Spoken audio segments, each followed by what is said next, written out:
Tonight on the Chapel of Poetry, I'm going to read a couple more chapters from What the Witch Left by Ruth Chu, published in 1973. And I'd like to draw your attention to my shirt. And this is, I supported the Young Turks. I haven't supported them financially, but I supported them by buying this t-shirt from them, the Young Turks. And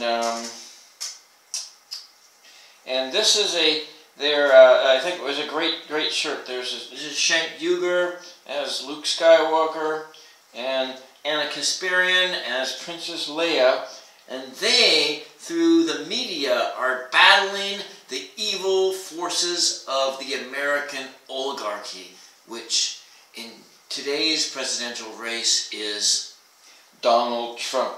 And they should probably also put Hillary Clinton down there too, because she is also part of the American oligarchy. What the Witch Left by Ruth Chu, Chapter 3. Next morning, Louise called for Katy after breakfast. They started to walk to school. Katy told Louise everything that had happened the night before. "So you see," she finished, "the gloves are magic." "All I know for sure," Louise said, "is that I've never heard you play the piano like that before." Katy opened her spelling notebook and handed it to Louise.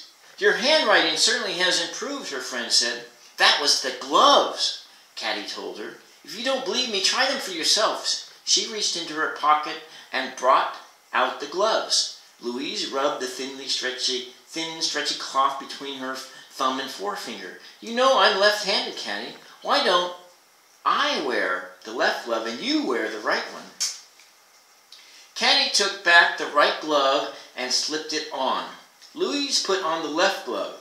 Her hands were smaller than Katy's, but the glove fitted her perfectly too. Once the gloves were on their hands, they couldn't see or feel them. Louise wanted to try her glove at once. She put her book bag on the sidewalk and opened it and took out a box of colored chalk. She squatted on her heels and began to draw a picture on the pavement. Katy watched. Louise was always drawing, but Katy had a feeling that this picture would be different. Louise drew an Arab. He was dressed in long robes and held a curved sword. Behind him, Louise put a desert and palm trees. A lady who was hurrying along the street took a look at the picture. She stopped and stared at Louise. "Where did you learn to draw like that?" she asked. "I never took any lessons," Louise said. Two old men were leaning against an iron fence. They bent over to look at the picture on the pavement. Louise added a few dark green marks to her palm trees.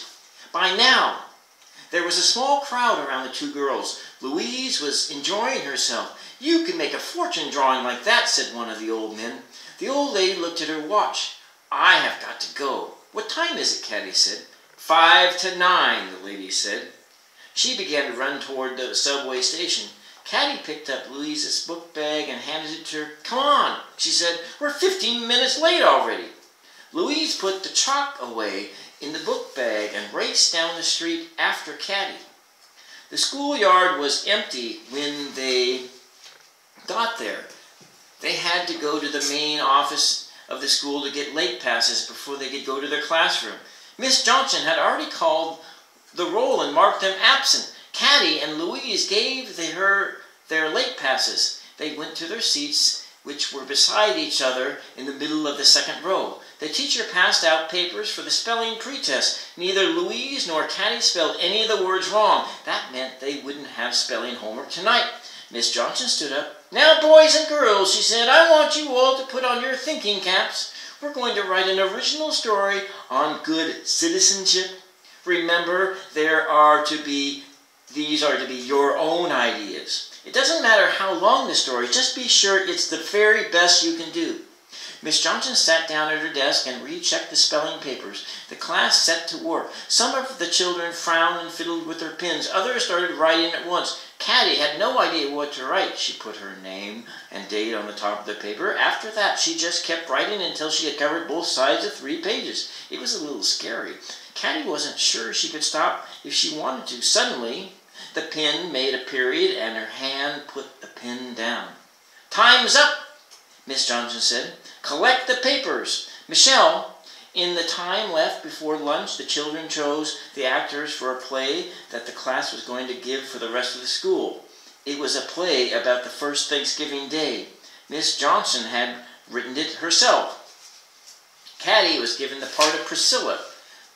Mullins, the Pilgrim girl. It was the biggest part in the play. She would have to learn a lot of lines. Louise was chosen to play an Indian. She didn't have any lines at all. When the bell rang for lunch, the children filed out of the classroom. Some of them went down to the lunchroom in the basement of the school. Katy and Louise went home for lunch. Give me your glove, Louise, Katy said. I'd better put them both away before anything happens to them. Louise took off the glove. I wish I had one like it, she said. Those people sure like the picture I drew. It's funny, because I like the princess I drew yesterday way better. Chapter 4. The first thing Miss Johnson did in the afternoon was change Katy's seat to one near the window. After that, the children gave book reports. Then the class had a nature study lesson that lasted most of the afternoon. At 3 o'clock, Miss Johnson said, Will Katy Turner and Louise Adams please remain in their seats until the class has left? After the other children had gone, Miss Johnson said, I moved you away from each other because it looks as if one of you has been copying. Not only are your spelling precepts just alike, but so are your stories. You know I told you they were to be original. She handed Katy some papers. Read these aloud, she said. Katy read. She stumbled over some of the words. It was her own story. At least it had her name on it. But she couldn't remember any of it. Miss Johnson gave her a sharp look. It's a good story, Katy, she said, especially the part about not cheating. Katy didn't copy me, Miss Johnson, Louise said. It's nice of you to stand up for her, Louise, the teacher told her. Now let's hear your story. Louise began to read very slowly. She couldn't remember the story either, but she just heard Katy read it. It was easier for her. Miss Johnson nodded when Louise had finished. Very nice, Louise, she said. Katy, I want you to go home and write, I must not copy other people's work 100 times. If you don't bring it to me tomorrow, I'll send a note to your home, to your parents. You may both go now. The girls went quietly out of the school. They crossed the street and walked past a block of old frame houses. Katy began to skip along the walk. You don't seem to mind being punished, Louise said. Katy stopped skipping and stooped to pet a striped orange kitten. Oh, I guess I had it coming, Louise. Even if I wasn't copying, I was just sort of cheating. Louise stared at her. Katy grinned. How long do you suppose it would take to write 100 lines wearing those gloves? And that's it for tonight. Thank you.